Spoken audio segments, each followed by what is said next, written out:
Voici l'adaptation complète de l'histoire, transposée dans un contexte français, tout en conservant la longueur, l'intensité dramatique, la structure exacte, les nuances de l'œuvre originale.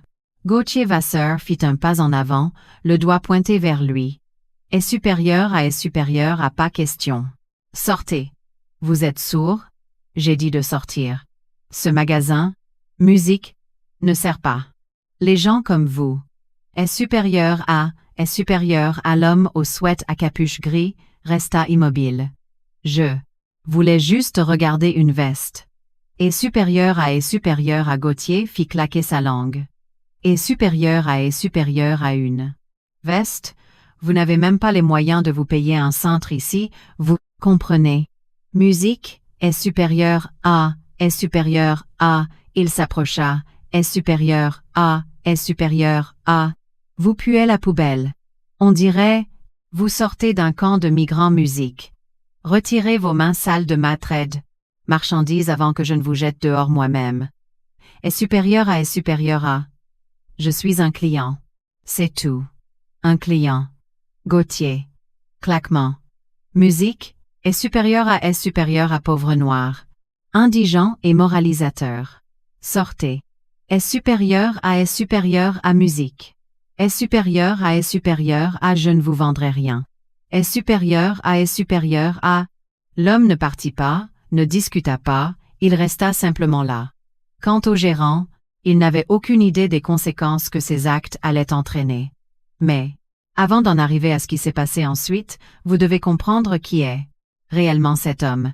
Parce que croyez-moi, quand vous le découvrirez, tout ce que Gauthier vient de dire aura une résonance bien différente. Il s'appelle Cyprien Delafosse. Il a grandi dans une vieille caravane sur un carré. Terrain vague en périphérie de Marseille. Aucun père dans le tableau, juste lui, sa sœur aînée, et leur mère. Yveline. Une femme qui nettoyait des immeubles de bureaux 6 nuits par semaine et vendait des gâteaux de semoule le week-end pour pouvoir payer l'électricité. Cyprien se souvient de l'odeur d'eau de Javel près les mains de sa mère lorsqu'elle le bordait le soir. Il se souvient d'avoir mangé des céréales au dîner 3 jours de suite, parce que le salaire n'avait pas été viré. Il se souvient d'avoir porté la même paire de baskets pendant 2 années scolaires consécutives, jusqu'à ce que la semelle se décolle, et qu'ils doivent la réparer avec du ruban adhésif. Ce gamin, celui avec les chaussures scotchées, pèse aujourd'hui plus de 600 millions d'euros. Il a obtenu une bourse d'excellence pour intégrer HEC Paris, a cumulé 2 emplois étudiants, a terminé major de sa promotion en commerce et, à 26 ans, a pris les 12 000 euros qu'il avait économisés jusqu'au dernier centime pour ouvrir une minuscule boutique de prêt à porter masculin dans le Marais, à Paris. Il l'a appelée Zénith Heritage. En 5 ans, cette petite boutique s'est transformée en 10, puis 20, puis 42 succursales à travers tout le pays. Zénith Heritage est devenue l'une des marques de vente au détail de luxe les plus respectées en France et en Europe. Connue pour mélanger la culture streetwear avec la haute couture, le visage de Cyprien a fait la couverture du magazine Les Échos à 2 reprises. Mais voici la chose à propos de Cyprien que la plupart des PDG ne feraient jamais. À chaque trimestre, il choisit un magasin au hasard. Il met de vieux vêtements.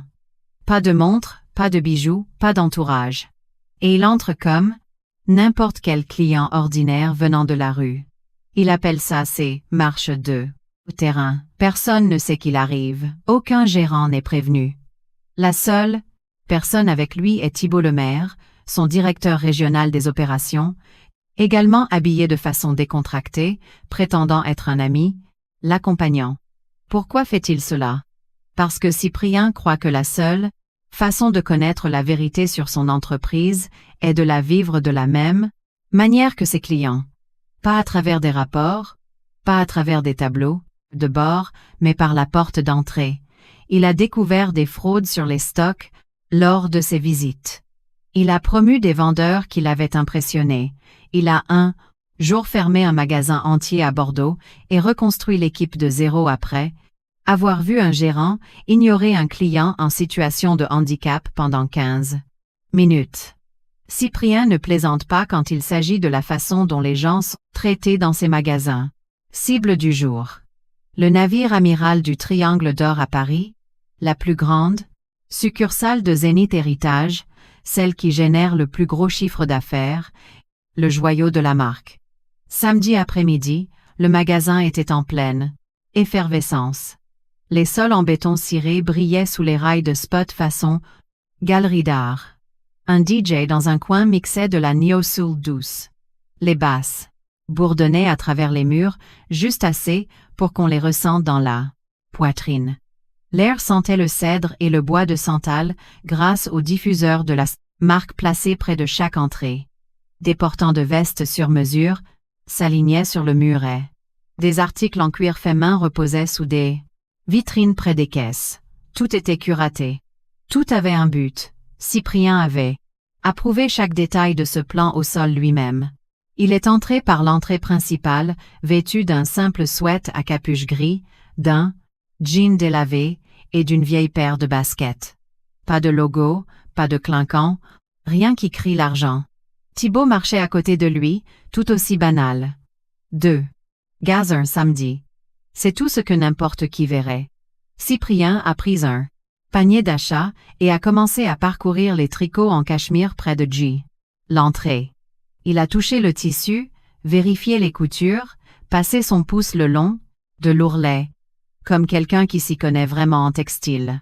C'est alors qu'il a remarqué Gauthier Vasseur, la quarantaine, grand, pantalon chino trop serré d'une demi-taille, le cordon du magasin se balançant autour de son cou comme une médaille d'honneur, debout derrière le comptoir de courtoisie, faisant défiler l'écran de son téléphone, levant à peine les yeux. Un jeune couple de blancs est passé par là. La tête de Gauthier s'est relevée, instantanément, sourire éclatant. Bienvenue à vous. N'hésitez pas si je peux vous aider à trouver quelque chose. Le couple a continué. Gauthier est retourné à son téléphone. Puis il a relevé les yeux et a vu Cyprien. Le sourire a disparu. Ses yeux ont fait un balayage de haut en bas. Sweat à capuche, jean, baskets, et de nouveau vers le haut. Et quelque chose a changé derrière ce regard. Quelque chose de froid, quelque chose de familier. Cyprien avait vu ce regard auparavant, 1000 fois dans 1000 endroits différents. Il a continué à fouiller, à garder la tête baissée et a attendu. Il n'a pas eu à attendre longtemps. Gauthier s'est déplacé rapidement. Il a traversé la surface de vente avant même que Cyprien ne puisse atteindre le présentoir des vestes. Pas question. Sortez. Sa voix était forte. Pas seulement assez forte pour que Cyprien entende. Assez forte pour que tout l'étage l'entende. 6 clients ont tourné la tête. Une femme près du mur de chaussures s'est figée en plein pas. Gauthier a pointé son doigt directement sur la poitrine de Cyprien. Sa voix rebondissait sur les vitrines et les murs polis. Tout le monde dans le magasin pouvait l'entendre. Il le voulait. Vous êtes sourd? J'ai dit de sortir. Ce magasin ne sert pas les gens comme vous. Cyprien resta immobile. Sa prise se resserra sur l'anse du panier, mais son visage ne changea pas. Je voulais juste regarder une veste. Gauthier fit claquer sa langue et leva le menton. Une veste? Vous n'avez même pas les moyens de vous payer un cintre ici, vous comprenez. Il fit un autre pas en avant. Assez près maintenant pour que Cyprien puisse sentir l'eau Cologne bon marché émanant de son col. Assez près pour que ce ne soit plus du service client. C'était de l'intimidation. Vous puez la poubelle, on dirait que vous sortez d'un camp de migrants. Retirez vos mains celles de ma marchandise, avant que je ne vous jette dehors moi-même. Cyprien baissa les yeux. Pas par faiblesse. Par contrôle. Il prit une lente inspiration par le nez et dit très doucement, je suis un client. C'est tout. Un client. La lèvre de Gauthier se retroussa. Pauvres noirs indigents et moralisateurs, qui se prennent pour des dieux. Sortez. Je ne vous vendrai rien. Les mots firent écho sur le béton et le verre. Un homme près de la caisse détourna le regard. Une femme attrapa la main de sa fille et la tira vers la sortie.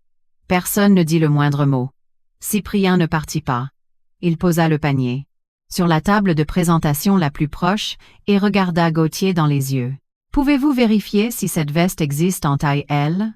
C'est tout ce que je demande. » Gauthier le dévisagea comme s'il avait perdu la tête. Puis il rit.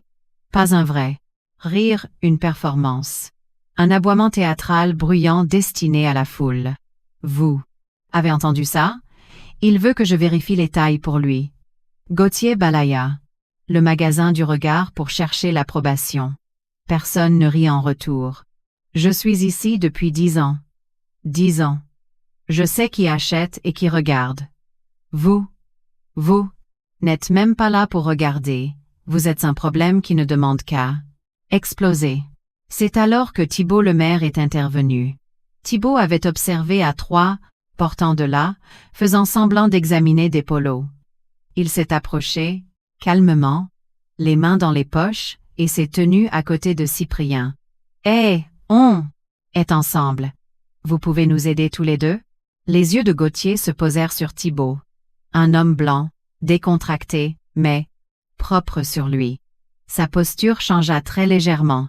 L'hostilité ne disparut pas, mais elle s'adoucit d'un degré. Juste assez pour s'en apercevoir. Juste assez pour prouver le point. « Votre pote ici n'est pas vraiment notre cible démographique, dit Gauthier. Il baissa la voix et se pencha vers Thibault, avec un sourire en coin conspirateur, comme s'ils étaient dans la même équipe. « Vous voyez ce que je veux dire? » Thibault garda un visage neutre.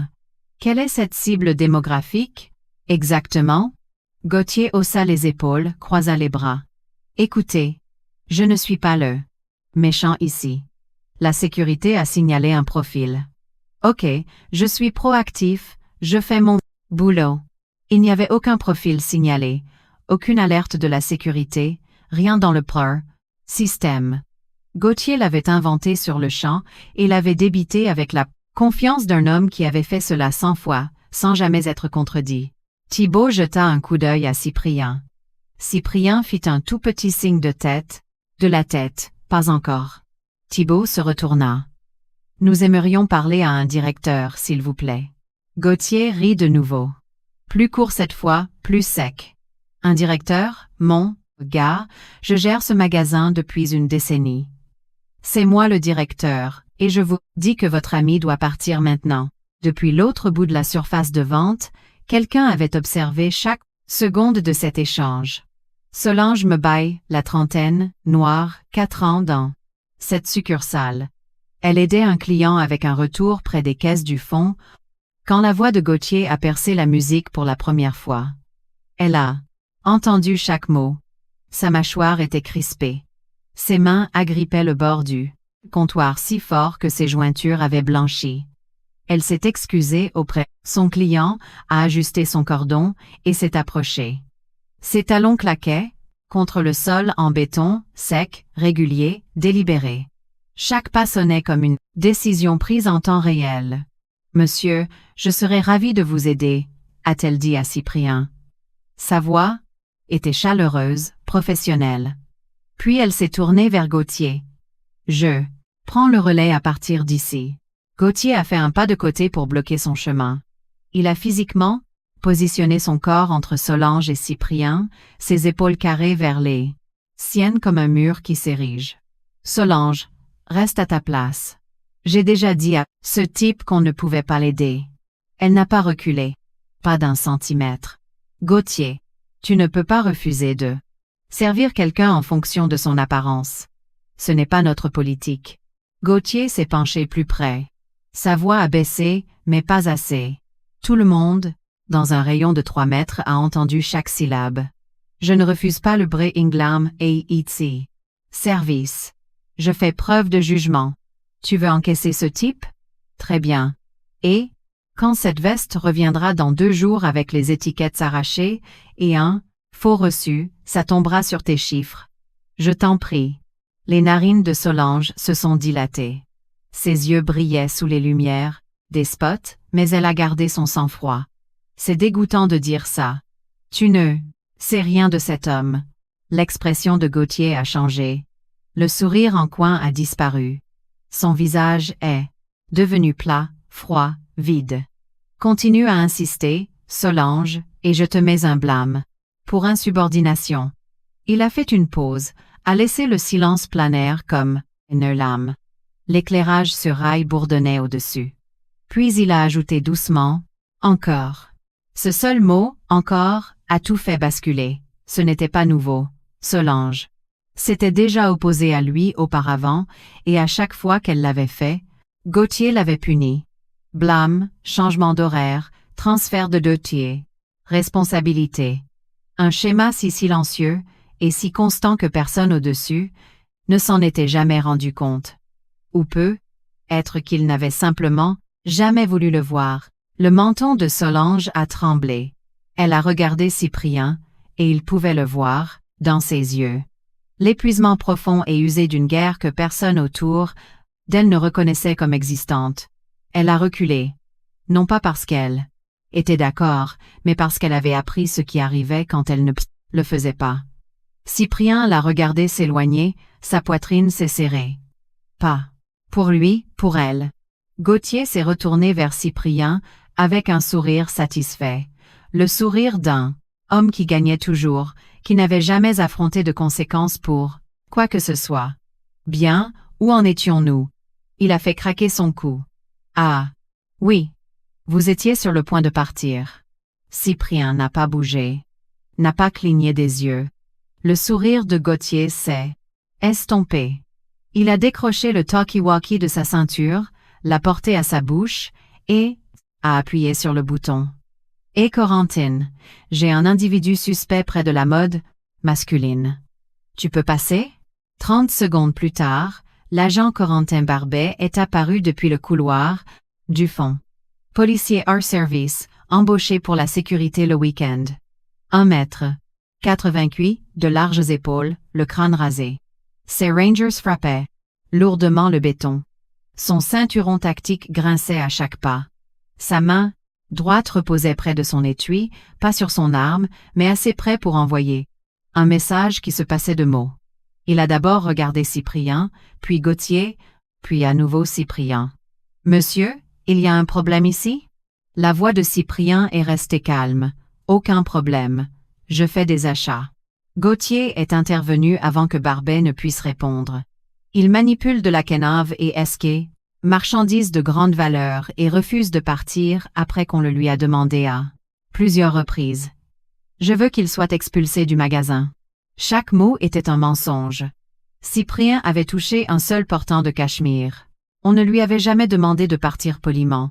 Il avait été attaqué dès l'instant où il avait franchi la porte. Il avait simplement existé. Un homme, noir en sweat à capuche dans un espace que Gauthier avait décidé ne pas être le scene. L'agent Barbet a campé ses appuis face à Cyprien. Pas ouvertement agressif, mais pas neutre non plus. Son langage corporel disait tout ce que sa bouche n'avait pas encore formulé. « Monsieur, je vais avoir besoin de voir une pièce d'identité. » Cyprien l'a regardé calmement. « Suis-je accusé d'un délit? » Barbet a hésité, sa langue pressée contre l'intérieur de sa joue. Il connaissait la loi. Il connaissait la limite. Mais Gauthier poussait déjà par derrière. « Allez, Corentin, fous-le dehors. »« Je n'ai pas de temps pour ça. » Barbet a regardé Gauthier, puis est revenu à Cyprien. L'hésitation a duré 3 bonnes secondes. Elle aurait dû durer plus longtemps. « Monsieur, je vais vous demander de sortir. » Le magasin était devenu complètement silencieux. La ligne de basse du DJ pulsait, toujours à travers les murs, grave et mélancolique, presque moqueuse face à la lourdeur du moment. Une adolescente près des cabines d'essayage tenait son téléphone en l'air, en train de filmer. Sa main tremblait. Une mère près de Bezer. L'entrée a agrippé les épaules de son fils et lui a murmuré quelque chose à l'oreille. Un homme blanc plus âgé en veste blazer se tenait figé près du présentoir de lunettes de soleil, la bouche à moitié ouverte. Personne ne bougeait. Personne ne parlait. Et Cyprien de la Fosse, l'homme qui avait conçu cet espace, qui avait choisi chaque tissu sur chaque portant, qui avait approuvé chaque luminaire, qui avait bâti cette entreprise à partir de 12 000 € et d'un rêve, se voyait intimer l'ordre de quitter son propre magasin, Cyprien n'a pas bougé. Il est resté exactement où il était, les pieds plantés au pram, seul, les mains le long du corps. Sa respiration était régulière, ses yeux étaient clairs. Il a regardé l'agent Barbet de la façon dont on regarde quelqu'un qui s'apprête à prendre la pire décision de sa vie. « Je n'ai rien volé », a dit Cyprien. « Je n'ai menacé personne. Je me tiens dans un magasin ouvert au public, alors je vous le redemande. Suis-je accusé d'un délit ?» La mâchoire de Barbet s'est crispée. Il n'a pas répondu à la question. Il ne le pouvait pas parce que la réponse était non et qu'ils le savaient tous les deux. Le silence qui a suivi était assourdissant. Deux hommes face à face dans une boutique de luxe un samedi après-midi. L'un avec un insigne et un étui à armes, l'autre avec un panier d'achat et un sweat à capuche. Et le seul crime commis était la couleur de la peau d'un des hommes. Gauthier s'est avancé par-dessus l'épaule de Barbet. « Corentin, pourquoi on discute encore? Attrape-le et sors-le d'ici. J'ai des clients à gérer. » Barbet a déplacé son poids. Il avait l'air mal à l'aise, non pas parce qu'il pensait que Gauthier avait tort, mais parce qu'il savait à quoi cela ressemblait. Deux figures d'autorité coinçant un homme noir qui n'avait rien fait. Dans un magasin plein de témoins, avec une adolescente pointant un téléphone sur eux. Mais il n'a pas reculé. Il n'a pas remis Gauthier en question. Il n'a pas demandé de second avis. Au lieu de cela, il s'est rapproché de Cyprien et a baissé la voix. « Monsieur, je vous donne une dernière chance. Sortez par vous-même, ou je vous escorte dehors. À vous de choisir. » Son ton avait changé. Ce n'était plus une suggestion. C'était un ultimatum délivré par un homme assermenté habitué à être obéi sans poser de questions. Cyprien l'a regardé. « Et si je ne pars pas ?» Barbet n'a pas scié. « Alors on aura un autre genre de conversation. » La menace était silencieuse, mais bien réelle. Cyprien pouvait la sentir dans l'air. Le passage de la suggestion à la force. La température de la pièce a semblé chuter. La musique de la cabine du DJ paraissait lointaine maintenant, comme si elle jouait dans un autre bâtiment. Thibault Lemaire s'est avancé. Son téléphone était dans sa main, l'objectif, tourné vers l'extérieur, en train d'enregistrer. Pour info, cet homme n'a commis aucun délit. Il a demandé à faire des achats. On lui a refusé le service, et maintenant, il est menacé d'être expulsé physiquement. Je veux juste m'assurer que c'est enregistré. La tête de Gauthier s'est tournée brusquement vers le téléphone, le visage déformé. « Éteignez ça. Vous ne pouvez pas filmer ici. Règlement du magasin. » Thibault n'a pas baissé le téléphone. Ce règlement n'existe pas. Gauthier s'est jeté sur le téléphone. Ses mains ont jailli rapidement, les doigts cherchant l'écran. Thibault s'est reculé juste à temps. Barbet s'est interposé entre eux, mais il s'est positionné face à Cyprien et Thibault, pas face à Gauthier. Le positionnement racontait toute l'histoire. Gauthier était l'accusateur. Cyprien était l'accusé. Et Barbet avait déjà choisi son camp. « Rangez ce téléphone, » a dit Barbet à Thibault, « ou je le confisque. »« Sur quel fondement ?» a demandé Thibault. Barbet n'a pas répondu. Il s'est contenté de le dévisager. L'adolescente près des cabines d'essayage continuait de filmer. Son ami lui a chuchoté. « Tu enregistres là ?» Elle a hoché la tête sans quitter l'écran des yeux. Gauthier avait repris son calme. Il a lissé son cordon, a tiré sur le bas de sa chemise et s'est tourné vers les clients dans le magasin. Il a élevé la voix, pas vers Cyprien cette fois, mais vers la foule, vers son public. « Mesdames et messieurs, je m'excuse pour le dérangement. C'est exactement ce à quoi je dois faire face chaque week-end. Des gens entrent ici habillés comme ça. » Il a fait un geste vers Cyprien sans le regarder, touche à tout, n'achète rien, et, la moitié du temps la marchandise disparaît. J'en ai marre d'être poli avec ça. Il faut bien que quelqu'un dise ce que tout le monde pense. Il a fait une pause, balayant la pièce du regard, s'attendant à des hochements de tête, s'attendant à de l'approbation, s'attendant à ce que la majorité silencieuse le soutienne, comme elle l'avait toujours fait. Personne n'a approuvé. Pas une seule tête n'a bougé. Une femme près de l'étalage de bougies a secoué la tête et s'est dirigée vers la sortie. Elle n'a pas regardé en arrière. Le vieil homme en blazer a pris la parole depuis l'autre bout de la pièce. Monsieur. Ça n'a pas l'air normal. Gauthier ne l'a même pas regardé. Monsieur, s'il vous plaît. Je gère un problème de sécurité. Ne vous en mêlez pas. L'homme s'est tu, non pas parce qu'il était d'accord, mais parce qu'il ne savait pas quoi faire d'autre. Il a regardé autour de lui en cherchant du renfort. Personne n'a croisé son regard. Ce silence de spectateur, était plus assourdissant que tout ce que Gauthier avait pu dire. Il remplissait la pièce, comme de la fumée. Gauthier s'est de nouveau tourné vers Cyprien, s'est approché, trop près. Cyprien pouvait voir les veines battre dans le cou de Gauthier.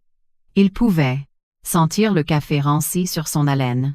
« Vous voulez me prouver que j'ai tort ?» a dit Gauthier. « Alors achetez quelque chose tout de suite. Sortez une carte bleue et payez cette veste. Montrez-moi que vous avez votre place ici. » La voix de Cyprien était basse, constante. « Je n'ai rien à vous prouver. » Gauthier a souri en coin. « C'est bien ce que je pensais. » Il s'est tourné vers Barbet. « Corentin, on a fini ici. » Sorsley. Barbet a tendu la main vers le bras de Cyprien. Cyprien a regardé la main de Barbet planant juste au-dessus de son coude. Il ne s'est pas dégagé. Il n'a pas tressailli. Il a juste dit calmement « Je ne ferais pas ça si j'étais vous. » Barbet a hésité. Ses doigts se sont recroquevillés, puis sont retombés. Mais Gauthier n'en avait pas terminé. Il a saisi le panier d'achat sur la table de présentation, l'a attrapé violemment à deux mains, et l'a poussé sur le côté, en direction du portant des retours. Le panier a fendu l'air et a heurté la main de Cyprien. Le bord en plastique a percuté ses jointures. Pas assez fort pour écorcher la peau, mais assez pour piquer. Assez fort pour laisser une marque rouge sur le dos de sa main. Assez fort pour constituer un contact physique non désiré devant une douzaine de témoins. Le bruit du panier frappant le portant a résonné à travers le magasin. Silencieux. Toutes les têtes se sont tournées. Cyprien a regardé sa main, puis Gauthier. Son expression n'a pas changé, mais quelque chose a basculé au fond de ses yeux. Quelque chose d'ancien, de patient et d'absolument inébranlable. Thibault s'est avancé. Vous venez de lever la main sur lui. Gauthier a levé les yeux au ciel. J'ai déplacé un panier, détendez-vous. Vous avez établi un contact physique. C'est une agression. Gauthier a ri. Bref, méprisant. Une agression, pitié. Vous les gens comme vous adorez ce mot. Tout est une agression. Tout est du racisme. Peut être que si vous passiez moins de temps à pleurnicher en jouant les victimes et plus de temps à mériter votre place, vous n'auriez pas ces problèmes. Vous les gens. C'était reparti. L'adolescente qui enregistrait a chuchoté à son ami. Oh mon Dieu. C'est tellement grave. Le magasin s'était vidé d'un tiers. Les clients partaient, non pas parce qu'on le leur demandait, mais parce qu'ils ne supportaient plus de regarder. L'odeur de cèdre du diffuseur flottait toujours dans l'air, mais elle sentait bizarre. Maintenant. Douceâtre avec un fond de pourriture. Gauthier a reculé. Il avait l'air satisfait, victorieux, même. Il a ajusté son col et a hoché la tête pour lui-même, comme un homme qui venait de sortir les poubelles. Puis il a regardé Cyprien, une dernière fois, et a prononcé la phrase qui allait mettre fin à sa carrière. « Vous savez quel est votre problème ?» a dit Gauthier. Il a penché la tête, sa voix s'est abaissée pour devenir presque familière. La façon dont parle quelqu'un quand il croit véritablement qu'il a raison. Certaines personnes dans ce monde construisent des choses, et d'autres prennent des choses. C'est comme ça. C'est la nature. Et je peux dire à quelle catégorie vous appartenez juste en vous regardant. Les mots ont atterri comme une gifle sur le visage de chaque personne, dans cette pièce. Pas un murmure, pas un chuchotement, juste le son nu et laid d'un homme, qui croyait ce qu'il disait avec chaque fibre de son être. L'agent Barbet baissait les yeux vers le sol. Même lui ne pouvait pas soutenir le regard après ça. Sa main est tombée de sa ceinture. Ses épaules se sont affaissées d'1 centimètre. Une femme près de la porte a mis sa main sur sa bouche. Le vieil homme, en blazer, a fermé les yeux et a secoué lentement la tête. Quelque part à l'arrière, Solange Mebey se tenait debout, les bras croisés autour d'elle-même, des larmes coulant silencieusement sur ses joues. Cyprien est resté parfaitement immobile, le silence s'est étiré. 5 secondes. 10. Puis il a glissé la main dans la poche de son sweat. Barbette s'est tendue. Sa main est retournée vers son ceinturon. Ses doigts se sont enroulés autour de la lanière de l'étui. Gauthier a tressailli et a fait un demi-pas en arrière. L'instinct prenant le pas sur l'arrogance pour la première fois de l'après-midi. Cyprien a sorti son téléphone. Juste son téléphone. Il l'a déverrouillé avec son pouce, a tapé un numéro et l'a porté à son oreille. Quand on a décroché à l'autre bout, il a prononcé 4 mots. Calme, plat, définitif. Faites entrer. L'équipe. Gauthier a lâché un rire nerveux. Quelle équipe? Vos potes du parking? Allez-y. Appelez qui vous voulez. On a une vraie sécurité ici. Cyprien n'a pas répondu, il a posé le téléphone sur le comptoir, l'écran vers le haut, a croisé les mains devant lui et a attendu. Il n'avait pas l'air en colère. Il n'avait pas l'air blessé. Il avait l'air d'un homme qui avait vu tout ce qu'il avait besoin de voir et qui avait déjà décidé exactement de ce qui allait se passer ensuite. Gauthier souriait toujours confiant, bombant toujours le torse, se tenant toujours au milieu d'un magasin qu'il pensait posséder.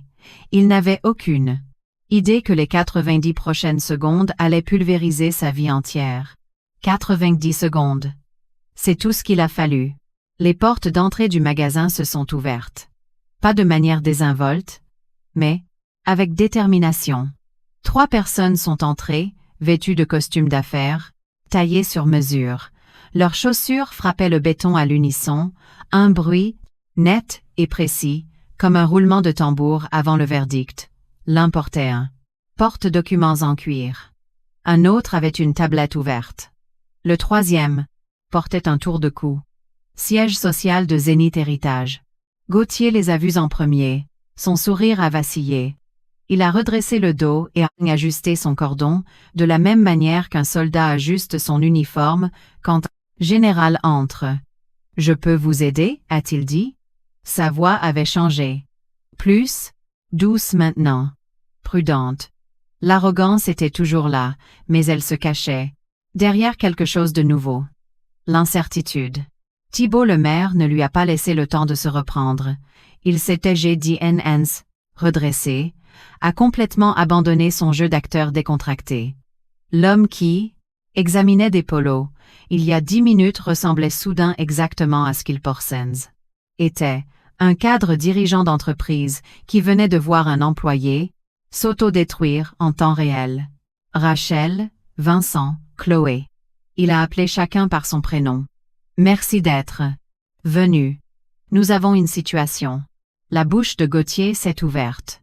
Ses yeux faisaient des allers-retours entre Thibault et l'équipe du siège, comme un homme regardant un accident de voiture au accident de voiture, ralenti.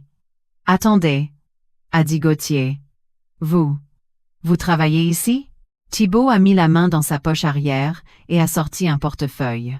Il l'a ouvert et a levé un badge d'identification. Le logo de Zénith Héritage, sa photo, son titre. Thibault le maire, directeur régional des opérations. Le visage de Gauthier est devenu blanc. Pas pâle blanc.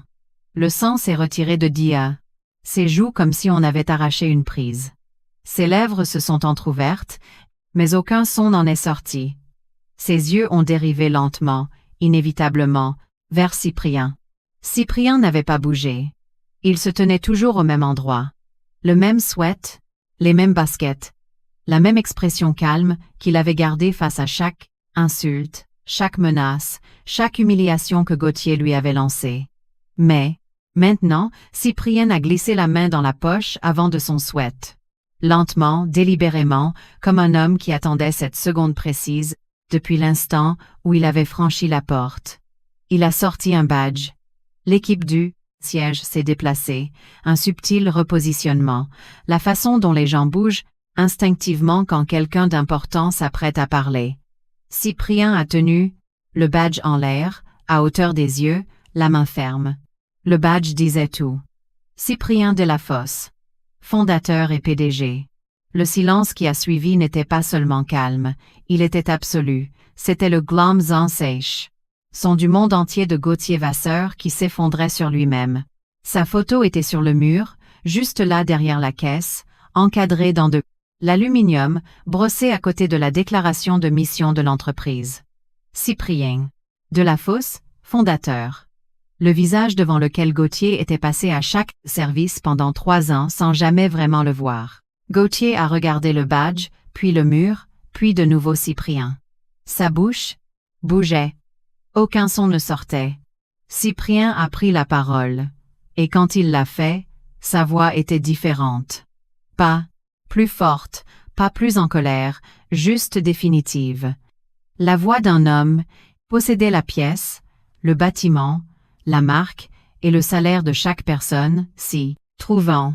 Gauthier Vasseur, matricule se terminant par 54, embauché en 2006, 3, plainte de clients pour comportement discriminatoire, toutes signalées dans le système. Aucune d'elles n'a été traitée. Il a fait une pause.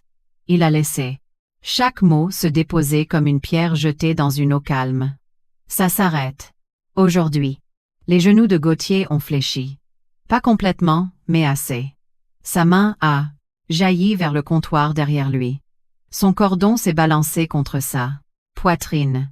Ce même cordon qu'il portait comme une couronne tout l'après-midi ressemblait maintenant à une corde de pendu. Monsieur Delafosse. Monsieur, je n'ai pas. C'est un malentendu. Je ne faisais que suivre la procédure. Il n'y a aucune procédure chez Zenith Héritage qui vous dit de refuser le KPMG Maze.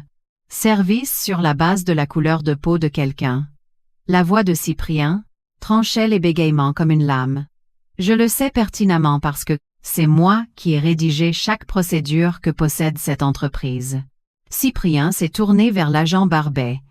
Barbet avait fait 2 grands pas en pré-arrière. Ses mains étaient loin de sa ceinture. Ses épaules étaient rentrées. Il fixait le sol comme s'il espérait qu'il s'ouvre pour l'engloutir.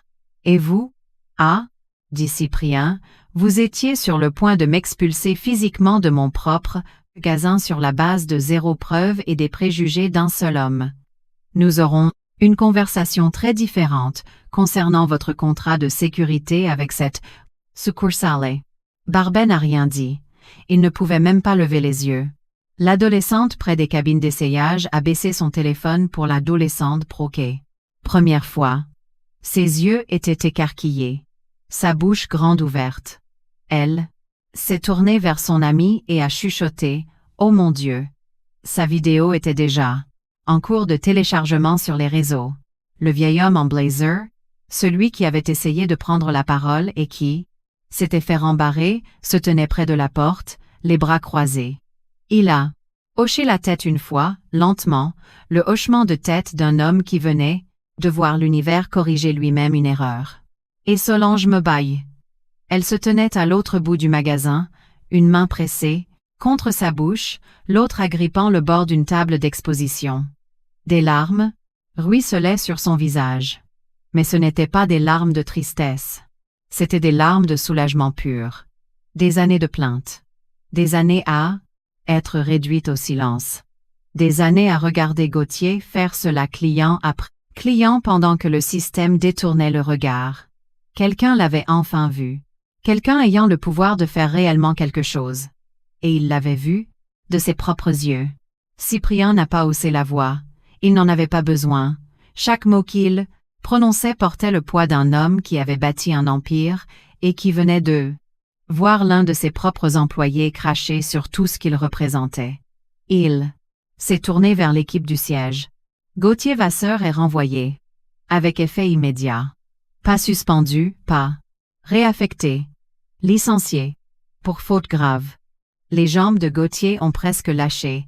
Il a agrippé le bord du comptoir à 2 mains. Ses jointures sont devenues blanches. Monsieur Delafosse, s'il vous plaît. 10 ans. J'ai donné 10 ans de ma vie à ce magasin. Cyprien l'a regardé. Sans colère, sans satisfaction, juste avec lucidité. 10 ans, a répété Cyprien. Et pendant ces 10 ans, combien de clients qui me skissent preux ressemblaient avez-vous refoulé quand personne ne regardait? Silence. Vous n'avez pas de réponse. Parce que vous n'avez jamais tenu les comptes. Parce que ça n'a jamais eu d'importance pour vous. Il a fait un signe de tête à Vincent du siège social. Récupérez son badge. Récupérez ses clés, escortez-le vers cette même porte qu'il a essayé de me faire franchir. Les mains de Gauthier tremblaient alors qu'il détachait son cordon. Le badge, qu'il avait porté comme une armure pendant une décennie, pendait maintenant au bout de ses doigts tremblants comme une chose morte. Vincent l'a pris sans dire un mot. Gauthier a regardé autour de lui dans le magasin, les clients, l'équipe, du siège, l'adolescente dont le téléphone avait tout capturé. Il cherchait un seul visage compatissant, un allié. Il n'y en avait aucun. Vincent l'a escorté jusqu'à la porte d'entrée. La porte vitrée s'est refermée derrière lui. La lumière du soleil de l'après-midi a accroché sa silhouette pendant un instant. Un homme debout sur le trottoir parisien, clignant des yeux comme quelqu'un qui venait de se réveiller à l'intérieur de son propre cauchemar. Cyprien s'est tourné vers l'agent Barbet. Barbet n'avait pas bougé. Il se tenait près du mur du fond, les bras croisés fermement, pas par défiance, mais par autoprotection. La posture d'un homme essayant de se faire tout petit. Agent Barbet, a dit Cyprien, votre contrat de sécurité privée avec Zénith, héritage est résilié. Avec effet immédiat. Barbet a décroisé les bras. Monsieur. Je ne faisais que réagir à ce que l'employé m'a dit. Je faisais mon travail, je ne savais pas. Vous n'avez pas demandé, a dit Cyprien. C'est ça le problème. Vous avez entendu l'accusation d'un homme. Vous avez regardé ma peau. Et vous avez pris votre décision. Vous n'avez pas enquêté. Vous n'avez pas posé de questions. Vous n'avez même pas hésité. La bouche de Barbet s'est pincée. Ses yeux sont retombés vers le sol. Les enregistrements de chaque caméra de ce magasin, et il y en a 14, seront transmis à votre commissaire divisionnaire et à l'IGPN dès lundi matin. Ce qui se passera ensuite ne regarde que vous et eux. Barbet n'a rien dit. Il a fait demi-tour et a disparu par la sortie de service.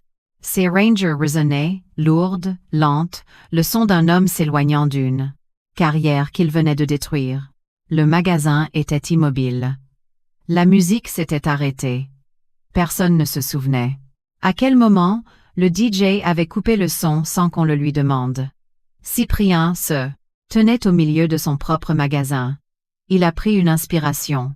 Puis il a marché vers Solange Meubeil. Elle se tenait près du mur d'exposition du fond. Ses yeux étaient rouges. Ses mains tremblaient. Elle ressemblait à une femme qui avait passé des années à hurler dans le vide, et qui venait tout juste d'entendre son propre écho, lui, revenir. Solange Meubeil, a dit Cyprien. Sa voix était différente maintenant, plus douce, plus chaleureuse. La voix d'un homme parlant non pas en tant que PDG, mais en tant que quelqu'un qui comprenait. Vous avez essayé de m'aider, aujourd'hui, alors que cela aurait pu tout vous coûter. Vous avez déposé des plaintes, 3 en 2 ans. J'ai trouvé chacune d'elles dans le système. Chacune enterrée, chacune ignorée. Solange a serré les lèvres. Une larme a glissé sur sa joue. C'est fini, a dit Cyprien. À partir de lundi, vous êtes la directrice de ce magasin. Promotion complète, augmentation totale, rattachée directement à la Quez Touzial, direction régionale des opérations. La main de Solange s'est portée à sa poitrine. Son souffle s'est coupé. Elle a essayé de parler mais n'a pas pu, alors elle a simplement hoché la tête, pressant ses doigts contre sa clavicule, comme si elle essayait de maintenir son cœur à l'intérieur de son corps. Cyprien a tendu la main. Elle l'a prise et l'a tenue avec ses 2 mains à elle.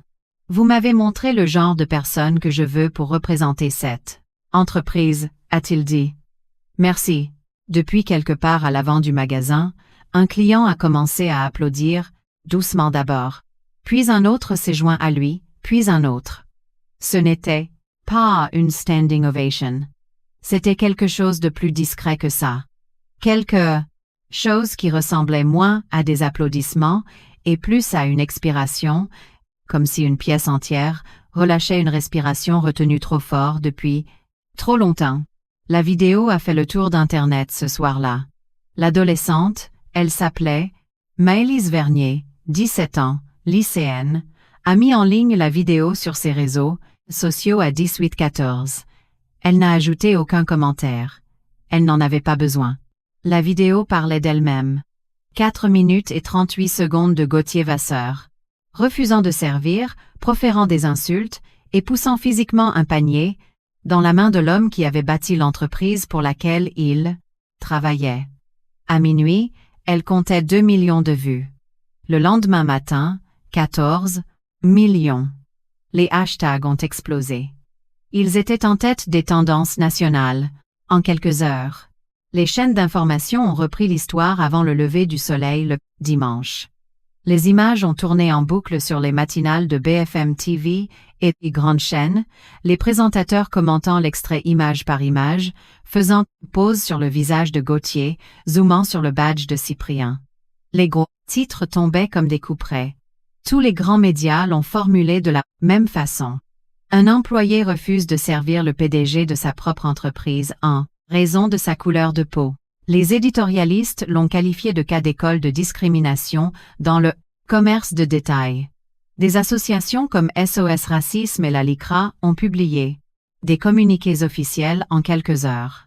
Les réseaux sociaux ont explosé de témoignages personnels de gens ayant vécu exactement la même chose dans des boutiques de vêtements, chez des concessionnaires automobiles, dans des restaurants à travers toute la France. La vidéo est devenue un miroir, et millions de personnes y ont vu leur propre reflet. L'équipe des relations publiques de Zénith Héritage a publié un communiqué cet après-midi-là, rédigé avec l'implication directe de Cyprien. Il ne bottait pas en touche. Il ne minimisait pas. Il reconnaissait ce qui s'était passé, l'appelait par son nom, et détaillait les mesures spécifiques que l'entreprise allait prendre en réponse. Il remerciait la cliente qui avait filmé l'incident. Il remerciait Solange Mebey nommément pour son courage sur la surface de vente. Et puis Cyprien a fait quelque chose que la plupart des PDG ne feraient jamais. Il a ordonné un audit interne complet. Chaque magasin, les 42 succursales, chaque plainte pour discrimination déposée au cours des 3 dernières années, ressortie, examinée et étudiée par un cabinet de conseil indépendant spécialisé dans les droits civiques. Les conclusions ont été absolument dévastatrices. 38 plaintes à travers tout le réseau. Moins de la moitié avaient fait l'objet d'une enquête. 0 n'avait donné lieu à une quelconque forme de sanction disciplinaire. Les rapports dormaient dans les boîtes de réception des RH comme des lettres mortes, classées, oubliées et fonctionnellement effacées. Cyprien a licencié 2 directeurs régionaux des ressources humaines qui avaient enterré les pires d'entre elles. Pas réaffectés, pas mis à pied. Renvoyés. Il a rendu ses licenciements publics via un mémo interne qui a ensuite fuité dans la presse. Et il n'a pas essayé d'arrêter la fuite. Il a ensuite institué une nouvelle politique à l'échelle de l'entreprise. Toute plainte pour discrimination déposée dans une boutique Zénith Héritage déclencherait une enquête automatique au niveau de la direction sous 48 heures. Aucun gérant de magasin ne pourrait l'écarter. Aucun responsable RH ne pourrait l'enterrer. La plainte irait directement à un comité de surveillance dédié, rendant compte au bureau du PDG. Cyprien s'est également associé à des organisations de défense des droits pour repenser le programme de formation de l'entreprise de 0, nouveau module d'intégration, évaluation trimestrielle, audit par client, mystère, spécialement conçu pour tester la façon dont les vendeurs traitaient les clients de différentes origines, genres ou apparences. C'était la réforme la plus agressive de l'histoire de l'entreprise et Cyprien s'est assuré que chaque employé dans chaque magasin sache exactement pourquoi cela se produisait. Les conséquences judiciaires sont arrivées ensuite. L'équipe juridique de Cyprien a déposé une plainte au civil contre Gauthier Vasseur pour l'incident du panier, ainsi qu'une plainte pénale pour discrimination raciale selon L'article 225A1 du Code pénal. Gauthier a engagé un avocat bon marché dans un cabinet miteux de Seine-Saint-Denis. Sa défense était simple. Il prétendait suivre son instinct pour lutter contre la démarque inconnue et que ses actes étaient basés sur un profilage comportemental, non racial. La vidéosurveillance a détruit cet argument en moins de 10 minutes. 4 angles de caméra avaient capturé tout l'incident. Il montrait Gauthier ignorant des clients blancs qui avaient exactement le même comportement qu'il avait utilisé pour justifier le ciblage de Cyprien. Une caméra a filmé un homme blanc, en short de sport, manipulant 6 articles différents, les reposant et sortant sans rien acheter. Gauthier ne lui avait pas adressé la parole, ne l'avait même pas regardé. Mais le pire dans la défense de Gauthier n'était pas la vidéo. C'était son propre téléphone. Lors de l'instruction, les messages téléphoniques de Gauthier à ses collègues ont été réquisitionnés. Une conversation de groupe WhatsApp où Gauthier et 2 autres vendeurs classaient les clients selon leur origine et pariaient sur qui allait voler. Un message envoyé 3 semaines avant, l'incident disait « Encore un qui vient d'entrer avec un sweat à capuche, les paris sont ouverts sur le temps qu'il faudra avant qu'un truc disparaisse. » Les messages ont été lus lors de l'audience. Son avocat a objecté 4 fois. Le juge a rejeté chaque objection. La juge, Fabienne Leblanc, a condamné Gauthier sur tous les chefs d'accusation. Elle a qualifié son comportement de « campagne soutenue d'hostilité raciale » déguisée en service client. Il a été condamné à verser des dommages et intérêts. Il a reçu une interdiction définitive de paraître dans les propriétés de Zénith Héritage dans tout le pays. Et il a été condamné à 200 heures de TIG, travaux d'intérêt général, au sein d'une association d'aide aux quartiers difficiles, une organisation qui servait les mêmes communautés que Gauthier avait passé des années à rabaisser. Gauthier a quitté le tribunal sans parler aux journalistes. Sa photo a fait la une du Parisien le lendemain matin. Il n'avait plus l'air arrogant. Il avait l'air vidé. Comme un homme qui avait enfin été forcé de se voir tel que le reste du monde l'avait toujours perçu. Les conséquences pour l'agent Corentin Barbet sont arrivées séparément, mais elles ont frappé tout aussi fort. Après avoir reçu la vidéosurveillance du Pays magasin, l'IGPN a ouvert une enquête. L'examen a révélé 2 plaintes antérieures de citoyens, 2 hommes noirs, qui alléguaient que Barbet avait utilisé son poste de sécurité privée pour les intimider et les expulser de magasin sans motif légal. Dans les 2 cas, les plaintes avaient été classées sans suite. Mais avec la vidéo de Zénith Héritage désormais publique, l'institution ne pouvait plus détourner le regard. Barbet a été suspendu sans solde dans l'attente de l'enquête complète. Sa carte professionnelle de sécurité, CNAPS, a été révoquée. Le syndicat de police a publié un communiqué bref, soigneusement formulé, qui s'arrêtait juste avant de le défendre. 3 semaines après sa suspension, Barbet a remis sa démission. Pas de conférence de presse, pas de déclaration publique, juste une lettre d'un paragraphe déposée sur le bureau du commissaire divisionnaire un mardi matin. Il n'a plus jamais porté l'uniforme. Pas une seule fois. Le système qui avait protégé Gauthier pendant une décennie, le même système qui avait enterré les plaintes de Solange, ignoré les signes avant-coureurs et permis à la discrimination de s'infecter comme une plaie ouverte, avait finalement été brisé. Pas par un procès, pas par une manifestation, mais par un homme en sweat à capuche qui était entré dans son propre magasin et avait refusé de partir. 3 mois plus tard, la boutique de l'avenue Montaigne semblait identique de l'extérieur. Les mêmes portes en verre, la même enseigne, en aluminium brossé, la même odeur de cèdre flottant dès l'entrée, mais à l'intérieur, tout est différent. Cyprien Delafosse se tenait sur la surface de vente un samedi après-midi. Cette fois, il portait un costume bleu marine sur mesure et des chaussures italiennes faites main. Pas de déguisement, pas de mission d'infiltration, juste un homme visitant un magasin qui reflétait désormais les valeurs sur lesquelles il avait fondé l'entreprise. Solange Mébey est venue l'accueillir à la porte. Elle portait un nouveau dadier, cordon, directrice de magasin, et un sourire qui n'était pas là 3 mois plus tôt. Le genre de sourire qui n'apparaît que lorsqu'une personne a été vue, entendue et crue après des années à être ignorée. Ils ne se sont pas pris dans les bras. Ils n'en avaient pas besoin.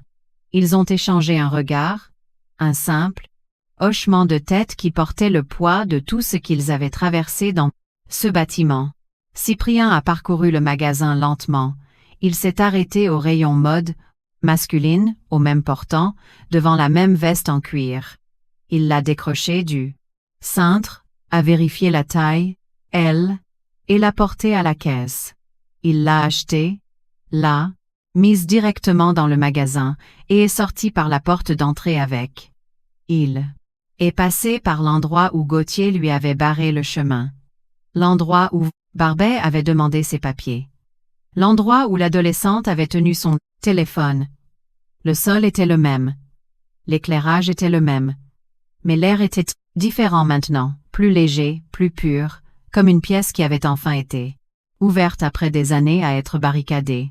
Le chiffre d'affaires de la succursale parisienne avait augmenté de 22% depuis l'incident. Non pas à cause du scandale, mais grâce à la réponse apportée. Les clients faisaient davantage confiance à la marque, pas moins. Ils avaient vu une entreprise affronter son pire visage en public et choisir la responsabilité plutôt que le déni. Solange a fait l'objet d'un article dans la Revue nationale du commerce LSA, un portrait de 2 pages intitulé « L'employé, qui a refusé de garder le silence ». Elle a parlé des années à déposer des plaintes qui n'aboutissaient jamais, de la peur des représailles, du moment où elle a vu Cyprien lever ce badge et a réalisé que quelqu'un l'écoutait enfin. Maëlys Vernier, la jeune fille de 17 ans qui avait filmé la vidéo, a reçu une bourse d'études complète financée par la Fondation Zenith Heritage, fraîchement créée. Cyprien l'a annoncé personnellement lors d'une assemblée générale de l'entreprise. Il a dit à la foule que Maëlys n'avait pas seulement filmé une vidéo, elle avait tendu un miroir et que parfois, c'est tout ce qu'il faut. Le programme de formation réformé de Zenith Heritage a été adopté par 2 autres, chaîne nationale de vente au détail dans les 6 mois. Cyprien a été invité à s'exprimer lors d'une commission à l'Assemblée nationale sur la discrimination dans le commerce, et Gauthier Vasseur. Il a été aperçu travaillant dans un entrepôt logistique dans la lointaine banlieue parisienne, chargeant des cartons sur des palettes, seul. Pas de cordon, pas de public, pas de pouvoir sur personne pour le filmer. Tout le monde s'en fichait. Alors, voici la question que je veux vous laisser. Les systèmes qui ont permis à Gauthier de se comporter ainsi pendant 10 ans ne sont pas des accidents, ce sont des choix. Chaque plainte qui est enterrée est un choix.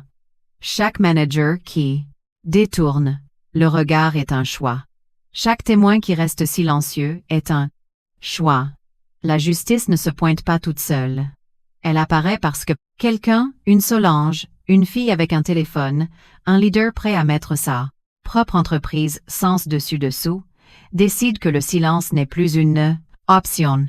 Avez-vous déjà été témoin de quelque chose comme ça dans un magasin, au travail, n'importe où dans votre vie, et êtes-vous resté silencieux, ou avez-vous pris la parole? Et si vous ne l'avez pas fait, que vous faudrait-il pour le faire la prochaine fois? Laissez votre réponse dans les commentaires, je les lis tous, sans exception. Si cette histoire a touché une corde sensible chez vous, partagez-la avec quelqu'un qui a besoin de l'entendre. Et si vous n'êtes pas encore abonné, vous savez ce qu'il vous reste à faire. Prenez soin les uns des autres. On se voit dans la prochaine vidéo. Ce qui me hante, ce à quoi je ne peux m'arrêter de penser, c'est la façon dont ils traitent les gens quand ils pensent qu'ils n'ont rien. C'est là qu'est votre vraie nature. Pas quand vous savez qu'ils sont importants.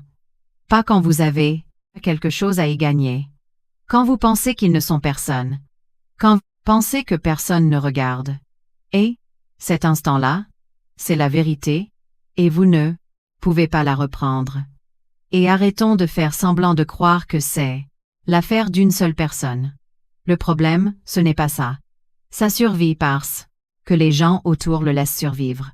À chaque fois que quelqu'un voit quelque chose de mal et se tait, ça donne la permission. À chaque fois qu'une plainte est ignorée, ça donne la permission. La personne qui fait le mal est coupable, mais les gens qui regardent faire et ne font rien, ils sont la raison pour laquelle ça continue. Mais voici ce qui me donne de l'espoir. Le courage est contagieux. Quand une personne se lève, ça donne à la suivante la permission de se lever aussi. Vous n'avez pas besoin d'être la voix la plus forte dans la pièce. Vous avez juste besoin d'être la première. Après ça, les autres suivent, ils le font toujours.